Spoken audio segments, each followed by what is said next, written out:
गाईलाई हामीले लक्ष्मी माताको स्वरूप र आमाको स्वरूप र पोषणदाताको स्वरूप, जसको दुध पान गर्नको कारणले गर्दा शरीरमा बालकहरूलाई हृष्टपुष्ट र वृद्धहरूको लागि पनि हृष्टपुष्टताको क्रम दिने भएको हुनाले गौमाता गावोमी अग्रतः सन्तु गावोमी सन्तु पृष्ठत, जुन अब यसमा भन गाईको अगाडि पछाडि ब्रह्मा विष्णु महेशदेखि लिएर सारा सम्पूर्ण रहने हुनुभएको हुनाले गाई गौमाताको रूपमा मानिन्छ।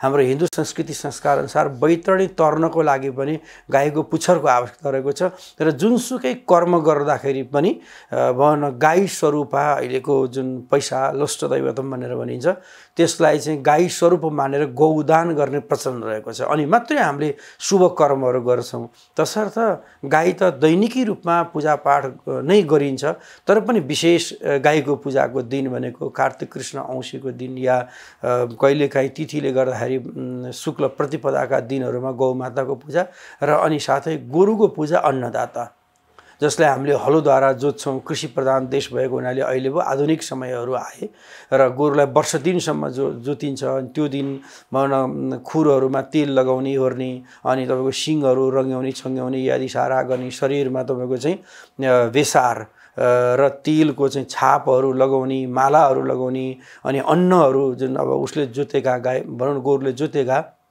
अन्नहरू गाई गोरुहरू इत्यादिलाई खुवाउने, सम्मान गर्ने, पिठो खुवाउने इत्यादि गरेर नै गाई र गोरुको पूजा गरिन्छ। गोरु अन्नदाताको रूपमा र गाईलाई माता लक्ष्मी पोषणदायिनीको रूपमा यसरी पूजा गर्ने प्रचलन परापूर्व कालदेखि नै थियो र यो प्रचलन अहिले पनि रहेको छ।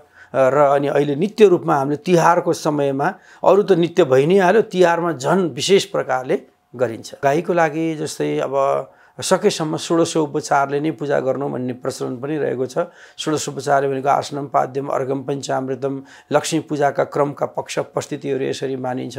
र अब गोरुको लागि चाहिँ टिकाहरू लगाउने ओर्ने, तेलहरू सजाउने ओर्ने यही प्रक्रिया छ। त्यस्तो वैदिक विधानहरू त्यति साह्रो व्याख्या गरिएको अवस्थाहरू रहेको छैन र उनले नै जोतेको, उनले नै खनेको, उनले नै गरेको सारा सम्पूर्ण यस्ता विषयवस्तुहरू को जसको सम्मान हामीले गर्न सकेनौँ भने त्यो मानवता रहन सक्दैन भनेर सम्मान गरेको अवस्थाहरू र पूजा यजन गरेको अवस्थाहरू रहेको छ।